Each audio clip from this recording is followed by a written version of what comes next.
my friend, what's the first thing you do when you wake up? If you're like most people, you reach for your phone. You tell yourself you're just going to check the weather or take a peek at the few notifications, but 30 minutes later, you're still in bed, already overwhelmed, and the day hasn't even begun. This is not distraction, my friend. This is dopamine.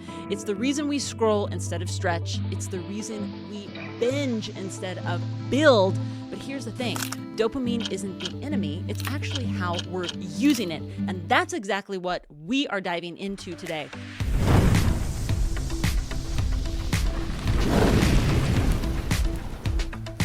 So welcome back to Embers Rising. I'm your host, Wendy J. Alongside me is my co-host, David Tucker. And we are crazy, wild, endurance athletes, ultra entrepreneurs. So welcome back to Embers Rising. I'm your host, Wendy J. Alongside me is my co-host, David Tucker. And we are crazy, wild, endurance athletes, ultra entrepreneurs, and total brain performance nerds obsessed with pushing limits in business life and everything in between. But listen, I'll tell you what we're not. We are not neuroscientists, but we are brain health coaches trained by Amen Clinics. And we've spent years honestly studying how the brain impacts our performance, our motivation, and our momentum. So we can actually move in through life and business together. Because here's the truth. Dopamine is actually running the show, and it's all about how you can control the amount of dopamine that because dopamine can be a really rad thing, but too much, I mean, you're going another direction. I can't get enough dopamine. So let's dive into this. I do start my day by scrolling on my phone a little bit. Ooh, just a teeny little bit. The cat's out of the bag here, my friend. So I guess we'll have to talk about that later. And Yeah. I am just finding out for the first time that I'm not a neuroscientist. I'm going to take that off like, my resume. "Oh, man." Apparently, I've been misrepresenting myself on LinkedIn. Shoot, I was just going to say, I did see that on your LinkedIn You know, the other the day. dopamine made me do it. Well, listen, in this episode, we're going to actually be breaking down what dopamine actually is, how it hijacks your focus and motivation, and how to flip the script so you can actually train your brain for the long-term drive, clarity, and real progress. So if you've ever felt distracted, stuck, or just tired of spinning your wheels, and listen, we all do, this episode is your reset. Let's get into it. Before we do, we always have to do a listener update here. What is going on, Dave? How's training?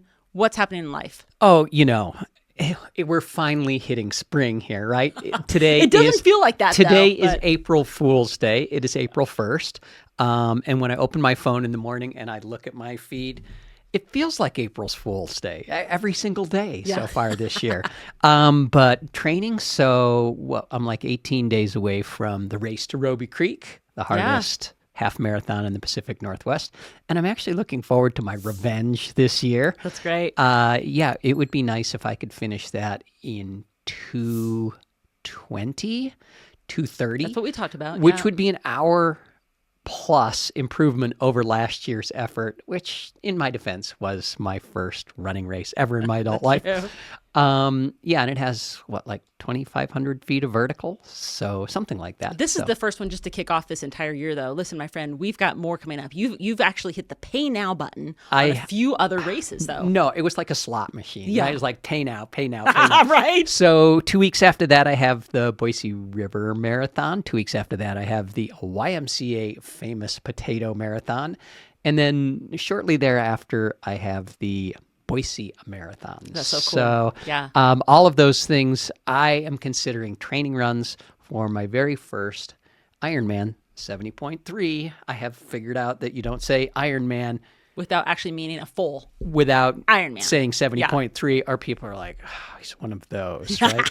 It's like, that's great. I ran a marathon this weekend. It was a 10K. Well, if you that's awesome, and I love that, and I'm going to give my update too, because you've been following me and my situation with my feet and my hamstring. It's just been this relentless thing since last year. We are trying to get on top of this, and here's my quick update for y'all. I have been testing probably like 30 pairs of shoes right now. We've had continuing, actually, I'm thinking my last maybe 10 pair that are showing up that are continuing to test. But I have locked down at least 2 trail shoes, which is great, 2 different brands, and then I am locking down 2 road shoes.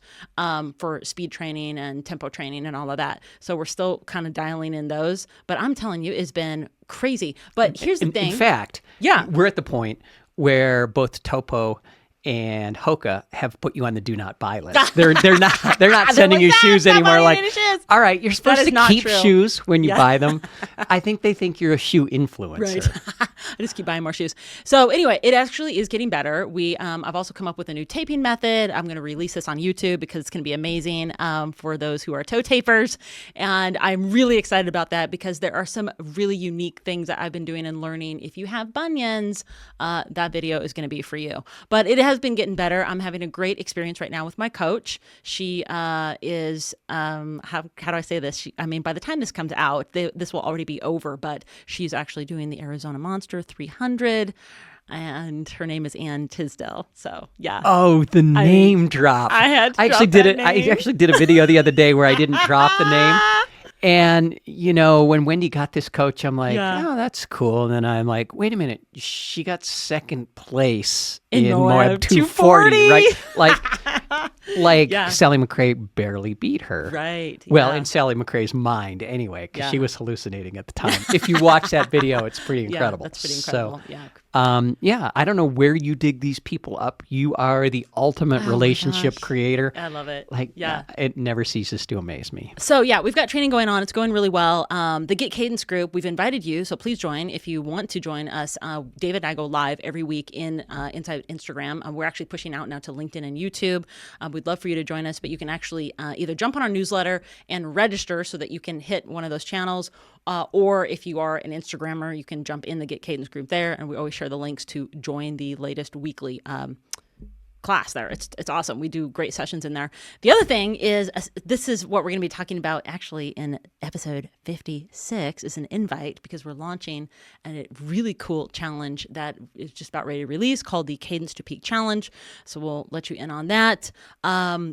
Oh, I know what I was going to mention. We have also hit the Pay Now button.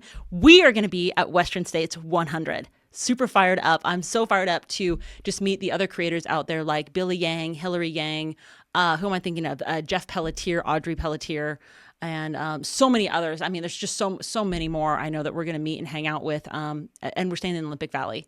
So we're actually like those runner content creator groupies, yes, that are like, totally. Oh my God, you're so incredible. We and love your content. What? We're like, we love your content. I'm not a rock star. I'm not a movie star. I'm like, I know, but you run really, really far. We are super fired up. And I also get to meet my coach in person. So we'll share that experience with you all. And it's just going to be really exciting. It's going to be cool. We're going to sit down and we're staying in Palisades. And so we'll get up at dark 30 for the starting line. Yeah. And maybe if I have my way, we'll hike a ways up out of the crowd so we can sort of get that view of them coming up the mountain. Yeah.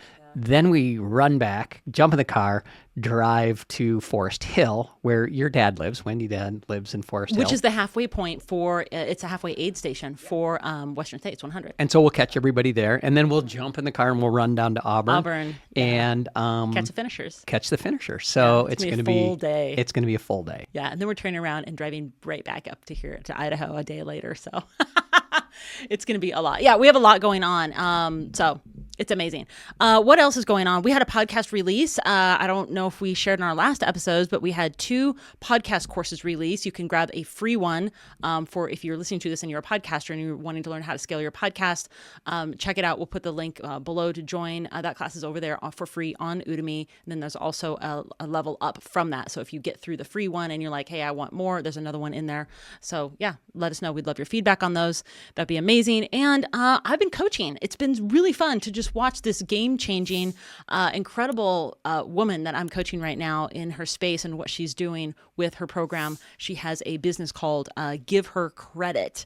And I'm super fired up to just continue coaching her and just bring her up to speed with what's happening in her business and how she's just impacting, just so many people. I think she's actually getting ready to do a webinar here next week, a very big webinar into her challenge. Yeah, she's got an awesome mission. So she works with female-owned businesses to help them secure not only the financing, but the grants and loans and, things that are out there for women-owned businesses, which is awesome. So yeah, super fired up to be part of that right now. I can't wait till your check comes in. Yeah.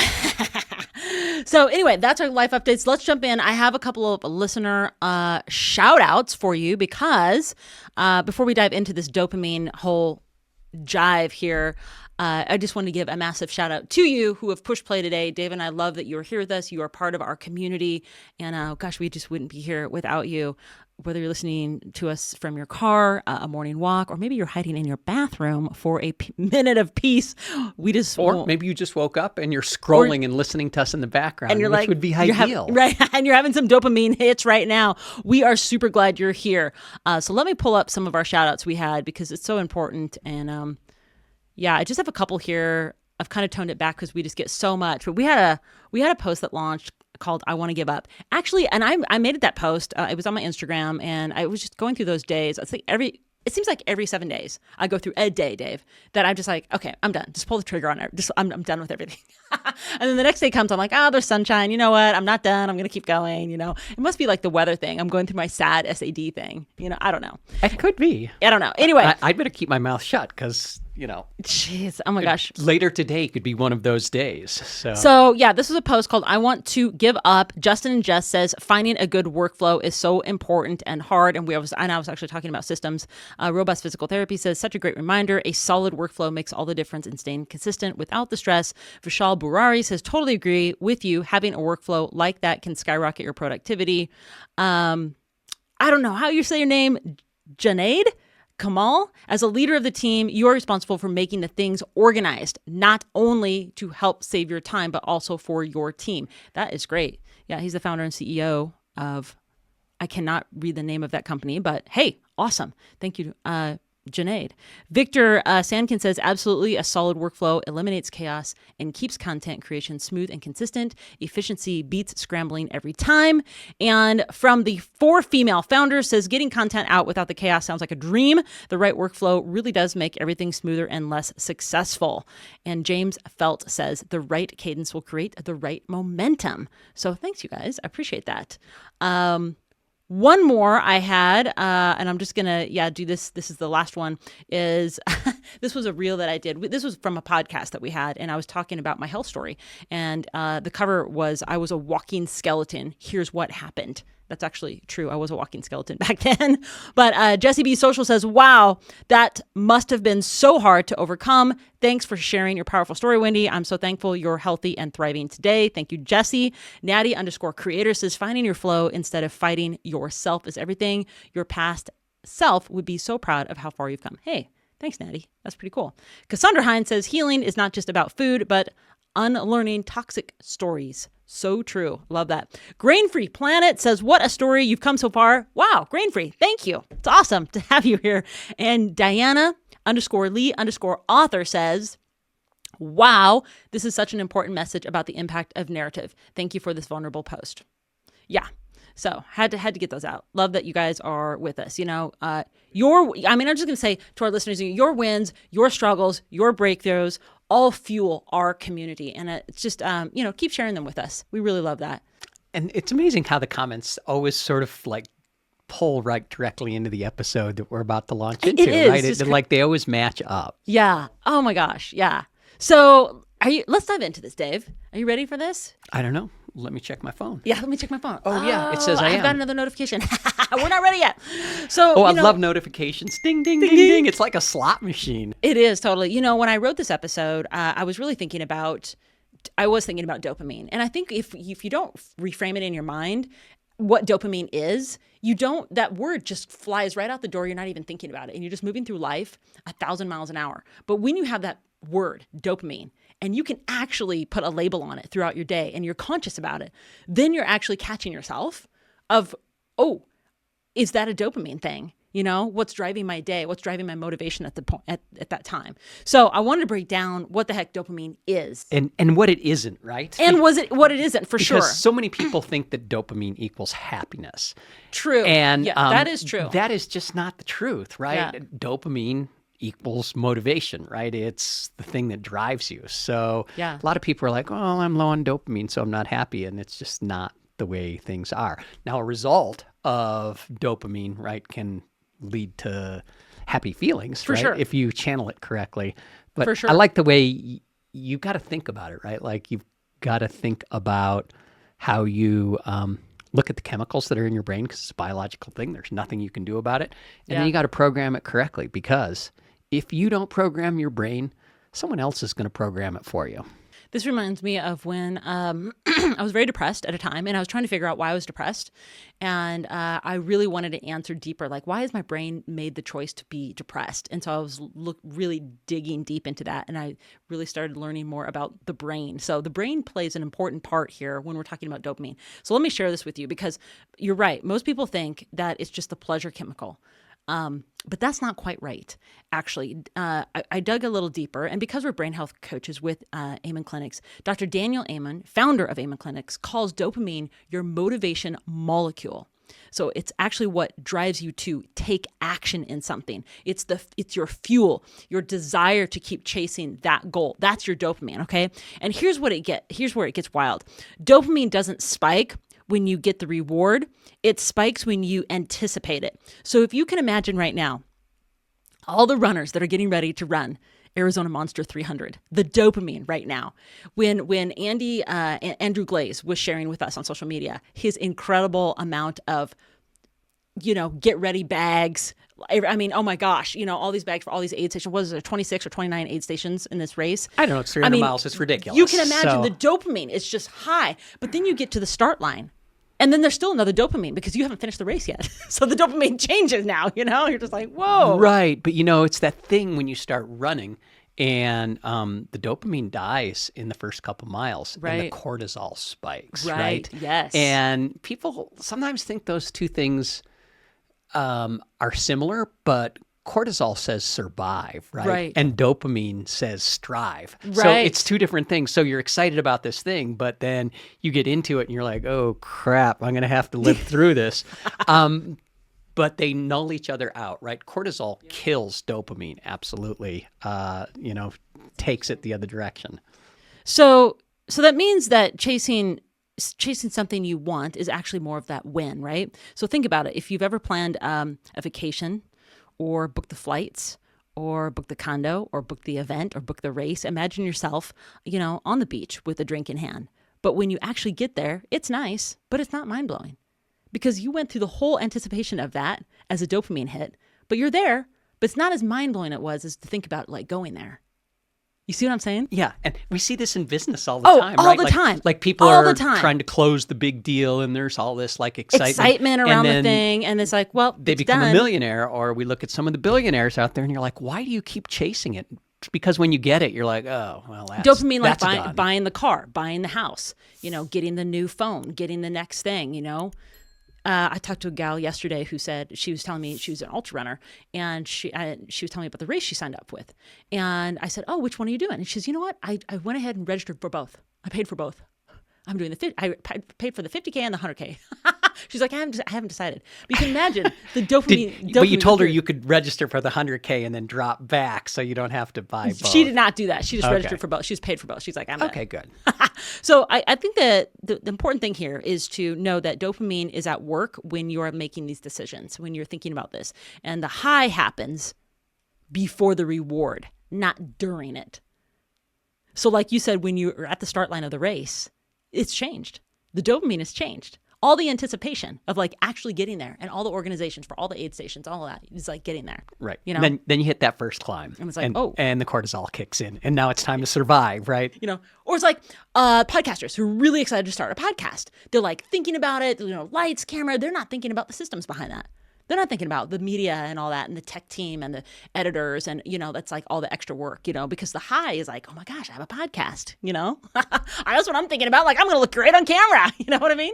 Or whatever it is, and so I want to give some examples here, because I wrote these down just so that we can all have an understanding of a little bit more about dopamine. So let's talk about social media, because that is such a huge one. And social media is a huge hijack for our brain, right? And you really have to like personally figure out your boundary at the time of when you're like going to cut yourself off. When something is like, it hasn't hit you hard enough, where you're just like going to cut yourself off. Because, and I'm including modernized tech as well. Oh, absolutely. It's not just social media, like apps and games and everything else is happening. And marketing, and where they place products in the grocery store, and all of this everything. All of this is engineered. All of this is engineered to keep this going, to keep your excitement to be there. Now, when I dug a little deeper with Dr. Amen and his team, he explains how social media notifications and even online shopping hijack dopamine with quick, easy hits.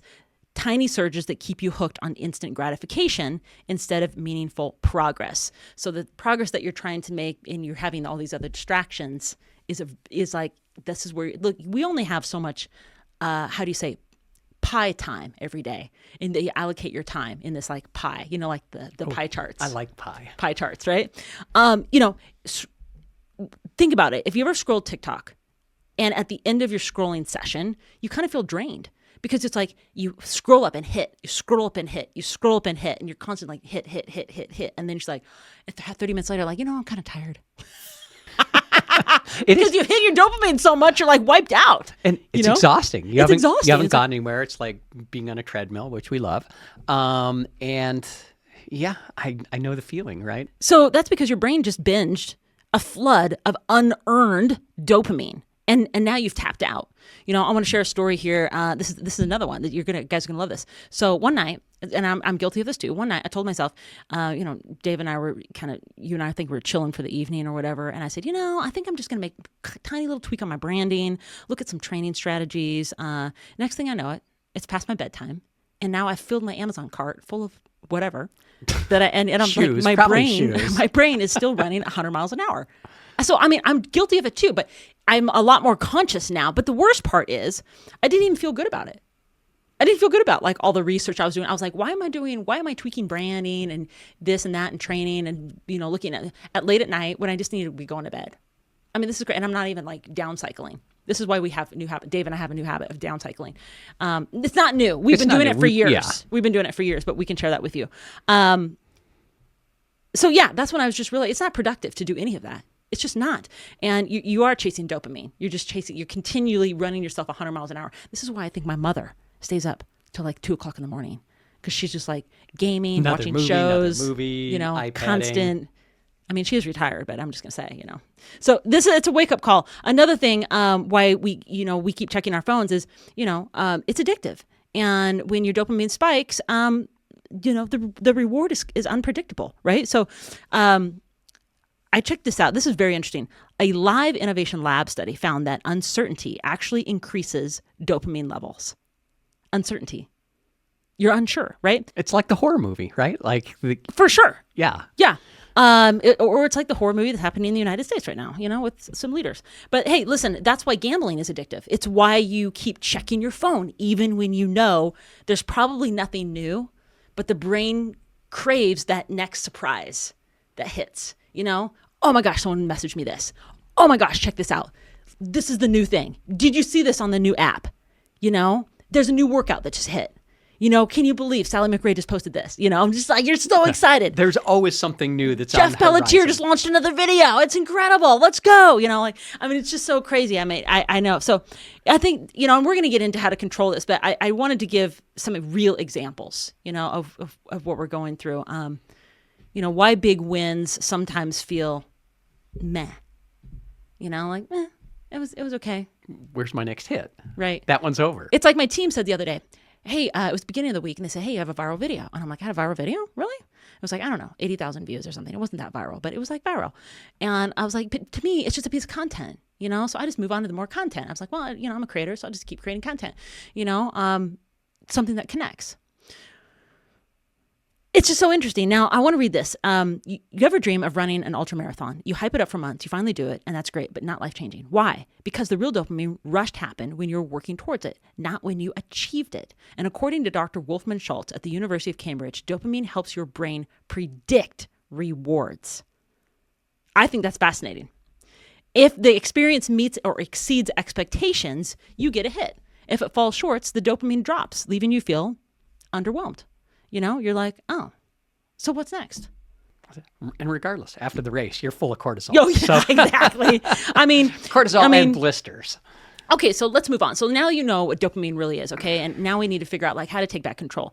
How do successful people shift from chasing these quick hits to rewiring the brain for long-term motivation? Because motivation is very sabotaged by dopamine, right? So you can have these short motivation hits, but then your dopamine, you're grabbing all this information, and now your motivation's lost. Like you were going to go to the gym like a half an hour ago, and now you're not. Right. And you need to channel you're like, it. Channel no, it, I'm connect. actually not And gonna do it. you said something earlier that was interesting, like about being depressed, and you ask yourself, hey, why What's happening in my am brain? I choosing to be depressed? Yeah. Why is my brain being depressed? Those sorts of things. Because focus goes where energy flows, Oh, right? yeah. And so it's so easy to get distracted with the dopamine hits on the focus, but all of a sudden your energy seems to be going down. And you mentioned that earlier, right? Yeah. So you need to be, very conscious of how you output and almost give your dopamine hits like as a reward. For sure. And we're going to be talking about that because maybe what you're hearing through the earbuds right now that you're listening to this is that we're saying dopamine's bad. Dopamine is not bad. It's just how you manage it throughout the day, how you manage yourself, especially in this day and age, right? Right. Biological chemicals are there for a reason, right? Right. And so when you think about where dopamine comes up, right, has a lot to do with like relationships. Right. There's a lot of dopamine around that. That's by design, by Mother Nature, right? So that we have more humans on the planet. Right. We're anticipating. If you're reading between the lines, right? There's the motivation molecule. It is a motivation molecule. Yeah. So nothing creates dopamine like putting date night on the calendar. Ooh, yeah. Let's go. So how do we take back control? I think that's this next part 2 I wrote is how do successful people make this shift and really rewire these brains of ours to do the thing, because the dopamine trap does keep you stuck. And before we fix it, I think you need to call out the problems. You need to kind of address it. You need to like have that word now in your brain. Like, okay, now I'm conscious. Now I know what dopamine is, the motivation molecule. And now those things are stealing my time to do the other things that you really want to do. So here are some big dopamine traps, just to remind you again, the social media, binge watching things like Netflix, YouTube, TikTok, and I'm, guilty of all that. Well, I know we all are. Junk food and sugar, huge dopamine, huge. It fades fast though. It fades fast. And it's funny, right? Because there is some dopamine around the anticipation. Yeah. But the actual consumption of the food is a dopamine killer. Yeah. Right? One of the number one killers for dopamine is not being healthy. Yeah. Let's say it like it is, being obese and out of shape. The other thing you mentioned about your mom, sorry, Mom, if you're watching, is shitty sleep, right? Lack of sleep or bad sleep patterns are one of the things that kill your dopamine patterns, making it harder to get that feeling from the past, right? Yeah. So you're always sort of chasing that high. Yeah, absolutely. Online shopping, clicking the buy now button, checking email, text constantly, tweaking, branding, no goals, no follow through. Starting something new gives you dopamine, but the work is really hard to finish. These things aren't bad in moderation, but when they start hijacking your brain, that's when you are living for these quick hits instead of real progress. And I think that's important to remember right there, is when you are living for quick hits, you're not making the progress in your life that you really want to go. You're not getting to the gym. You're not making healthy choices. You didn't set yourself up for success. And sometimes you and I have that happen when our to-do list is so big, and I don't know if it's dopamine, if it was dopamine. Like the other day, we had like a window of nice weather to take care of removing the lights off the tree out front. And I did not plan ahead with my food plan for the evening. So I just didn't have a meal that I would have been happier with, that evening, because we were doing other things. Maybe that's not dopamine, but That day we did like a million things. We did a million things. It was a cortisol day. Listen, now that we've given you examples, you know what it is. You're consciously aware. I want to help you make the shift, because this is the important part. When I was digging into this, and I started working on it myself too. We're working on it all the time. It ties into actually a lot of things that we're going to be talking about in our next episode. So I'm actually excited about that. But here's the shift. These are the 5 steps to control your motivation, the motivation molecule. Okay. Now that we know what it is and how it can either drive your life or derail it, let's talk about how you as a high performer can actually train your brain. Did you know you could train your brain? A lot of people don't know that. And no, it's not a superhuman willpower, like I'm going to do this. It's about understanding the game and then playing it differently. So we all have it, but it's all understanding like what's going to motivate you. So like I'm a lot quicker getting out of bed than Dave. He hits his phone. He's like, it starts with the weather and then it like ends in like commercials and whatever else, news. I don't do that. I'm up, make a quick check, and then I'm out the door. Let's be honest. You're a flurry in the morning, right? Like I am a flurry. 4:40 comes, and Boom. by 4:41, there's lights on, there's clothes on, there's like things are moving. At a I'm fast like, pace, yeah. what's going on? Is everybody okay? And then you leave the room and the lights go off, and it's still warm in bed. So who's there to keep me company? Yes, Mr. Phone. Mr. Dopamine. And so I'll do my little rounds. But yeah, weather is important, very important. So step number one, recognize the trap. What's stealing your focus? I think this is important because, Dave, you need to get on this train. Pick one distraction and create a boundary around it. Dave, is it possible that you could actually get out of bed within like a 5-minute window and not look at that phone? Anything's possible. Really? Yeah. You know, in fact, I think I did it this morning. The days that you do actually get 7 out, I'm going to minutes. say, like when we have 3 a.m. start times, people are like, what? 3 a.m. start times are in our summer running season because we have a thing here called Beat the Heat. And I'm telling you, if we're doing a 4-hour run, 5-hour run, we want to be off the trails by 10 o'clock because it's already like 89, 90 degrees. Is that not true? And it's like, it's going to be another 100-something today. Yeah, for sure. So I'm like, we have 3 and the reason why we wake up at 3 a.m., we're not running at 3 a.m., but we have a protocol in the morning where it's like stretching and hydrating and pack check and all that so that we can get out the door by 5. So it is pretty early. People are like, what do you guys do for 2 hours? We're up north in Idaho. So yes, in the summertime, there is daylight coming up. Yeah. Around the 5-ish hours. Right. We do get a beautiful sunrise. And it out there, stays light until after 10. Okay, so here are some steps to help because we're talking about shifting here. So pick one distraction, create a boundary. So social media, phone stays in another room until after lunch. There's a concept. Email, only check your email once a day or twice a day, like 10 a.m. or 4 p.m. YouTube, use a site blocker if during work hours maybe. To not check YouTube. Amazon urges, add a 7-day wait list to your cart, your shopping cart. It doesn't have to be buy now. Text messages, you can always set yourself to do not disturb. It helps you with your focus time. Turn your phone over, turn it off, hit airplane mode on your phone. There's a lot of options here. The point of it is identify what's stealing your focus, choose one focus killer, and then put a boundary around it. That's step one. And sometimes people don't like the word boundary, right? I know. It sounds like, it does. Oh, man, like, you're trying to eliminate something. But if you think of it like put a schedule around it, I sort of like that makes me feel better. So it's like when I get off work, I just want to decompress for a few minutes. And so my reward is to just sort of sit Dopamine there hit. for a few minutes and update what's going on in social media. What's going on with TikTok? Now, let's talk about step 2. Delay gratification. If you want dopamine to work for you, make it something you can earn. And that ties into what you said. So if you're delaying your dopamine hits for like the evening, that makes sense. So like, okay, you're doing your social media, TikTok scroll. David's a foodie. He loves recipe videos. So he'll hit those in the evenings. TikTok is the best thing that ever happened to food, right? I mean, food is all on TikTok, right? But here's some ideas like Netflix, maybe only after you do your top 3 tasks for the day. Coffee, only after your morning workout. A dessert, only after you've done so many steps per day or you've done your workout. Scroll stopping, only after your biggest task. Or online shopping. Maybe you add a 48-hour delay or something to the shopping, like pull yourself back. The point of it here, your action prompt here is to pick a habit and then make it a reward based. Okay. You're delaying the gratification on that dopamine. So it feels better, instead of just constant. Does that make sense? Because you want to earn it. You really want to earn it. So this is why I'm saying. And you also don't want it to sabotage the rest of your day. So if you're like, hey, I didn't make time to go to the gym today. I'm really upset about it. Okay. So do it tomorrow, get it in, and then reward yourself with that giant Starbucks or whatever it is, Sonic iced tea. I don't recommend Starbucks. I was just going to say. Number 3 is trade passive for purposeful. Trade passive for purposeful dopamine. Now, you're not quitting dopamine. You're like upgrading it. So your wake up scroll time, try 5 minutes of stretching or journaling instead.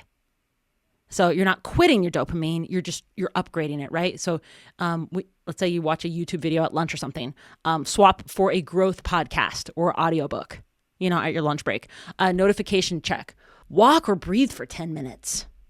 I mean, simple basics. before, going into checking all your notifications. Text threads, call someone who actually fuels you. Call a friend that actually makes you feel good. I called 2 the other day. I was glowing by the time I got off the phone. Dave was like, did you know you're glowing? I was so happy to like connect with these incredible people, that I could be of help and service to them. I was just so grateful. Anyway, your action prompt here is to swap one passive dopamine habit for one earned one. And you can do this like, one a day, one a week. Is this making sense, Dave? It's making sense. Okay. Yeah. I just want to. I'm hoping our listeners are getting this. I'm like a cat waiting to pounce with my ideas. Okay. So. And step 4 is reset. Now that you know that you have identified and you're starting to make the shifts and you are swapping the dopamine to get the rewards, now it's time to reset your brain, okay? So your dopamine system needs a hard reboot. So what does that mean? So you do need to do like, hey, I'm going to do a 24-hour social detox. No sugar for 7 days. Whoa. I mean, seriously, try 24 hours even. Mornings with no notifications. You should try it, Dave. No notifications. 1 week of Netflix detox. No binging your shows. Like they're there. They're not going anywhere. They're going to be there when you get there. Don't worry about it. No shopping for a week. No hitting the Amazon app.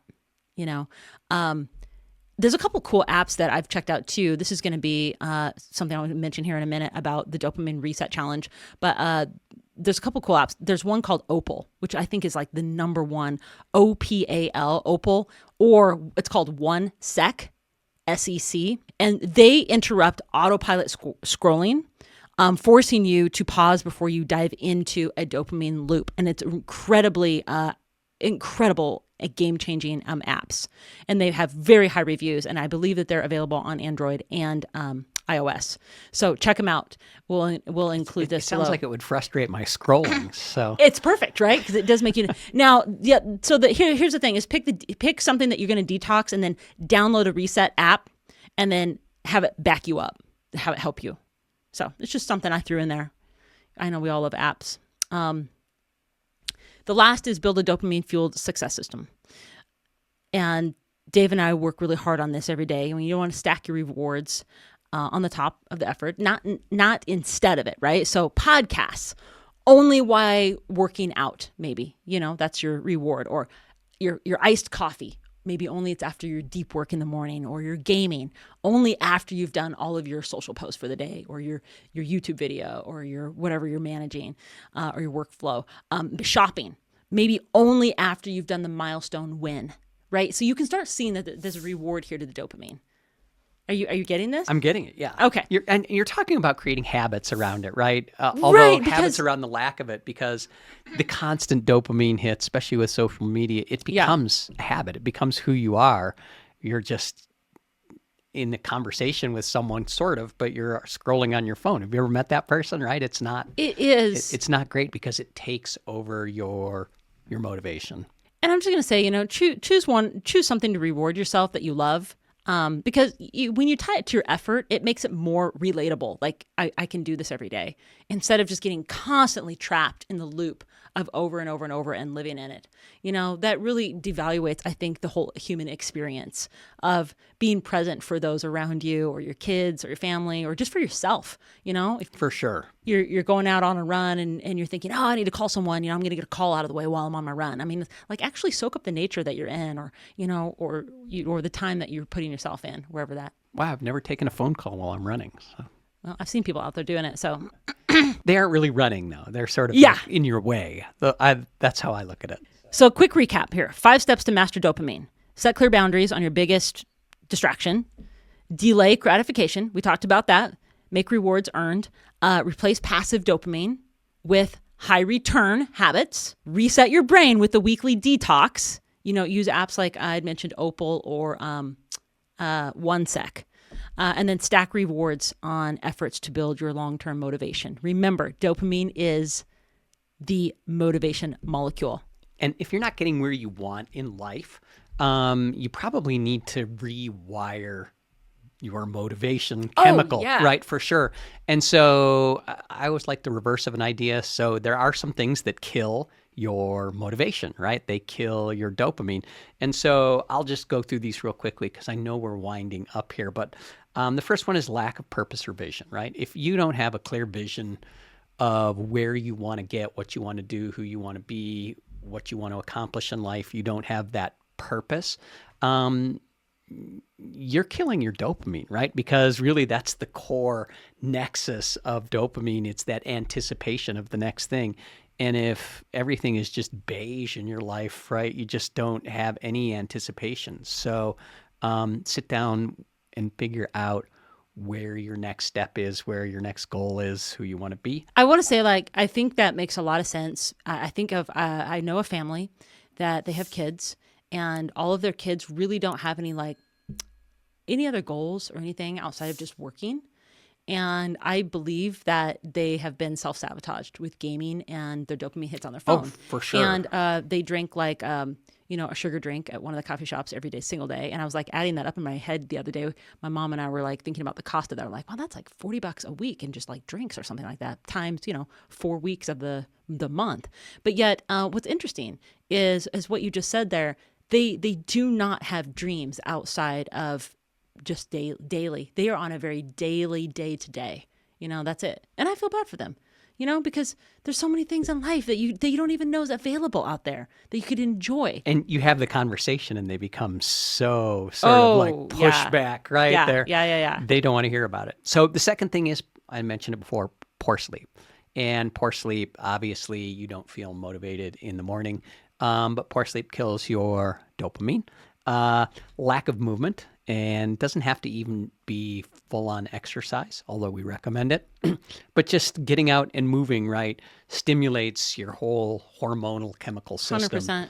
100%. Addiction clearly kills your dopamine, because addiction is a dopamine chaser, right? It's hit after hit after hit after hit.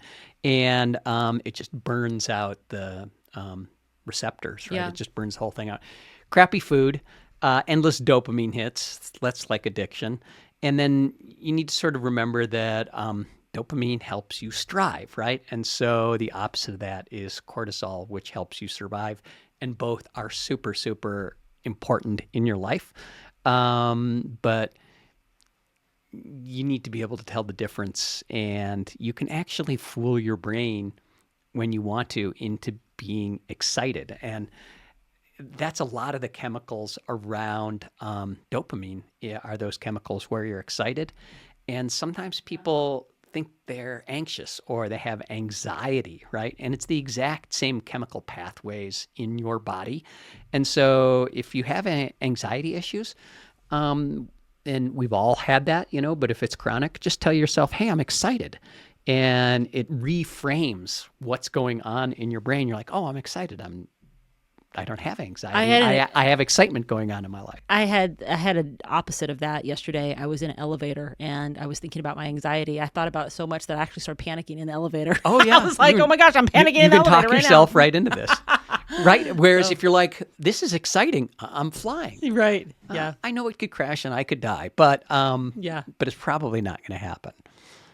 All right, wrap this up, All Wendy right. J, because we've gone long. We've gone way long. Thanks, Dave, for your input there from your notes. I love that. Dopamine, isn't bad. It is a tool, and the goal here is to redirect it towards the long-term success. I think that's important just to remember here. So start with one change today, and watch your brain. Watch your brain rewire itself as you are doing these actions for growth, discipline, and your momentum to do things. And maybe which one will you try first? Let us know. Let us know what you think of the examples that we gave you.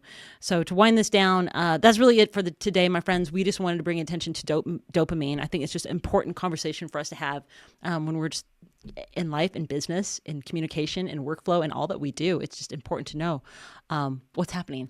So if you thought this episode made you rethink your dopamine and how it's running your life, don't just take action. Pick one today from today's episode and start rewiring your success. So here's your challenge. If you're on Instagram, DM me the word dopamine, or we will put a link below here in the show notes, and I'll send you a simple science-backed challenge to help reset your brain in 7 days. Hey. The 7-day dopamine challenge. It's the Dopamine 7-day reset challenge. It includes the list of apps that I've put together, more than the 2 that I just mentioned, that have been very helpful for parents, kids, and yes, us adults too that need it. So if you found this episode valuable, we would absolutely love it if you could do us a big favor and hit subscribe, leave us a review on Apple Podcast, on Spotify. Your feedback really actually means the world to us. We really do appreciate that. And we would love it if you could share this episode, because that's how we get around out there in the community as being new for Embers Rising. And so I've got all this dopamine excitement over you sharing this with excited. someone else you love. We would love that. We would love that. So as always, keep igniting what's possible inside, fueling those embers inside of you. That's what we're all about. And we are sending you our biggest aloha. Aloha. That's my dopamine. Aloha.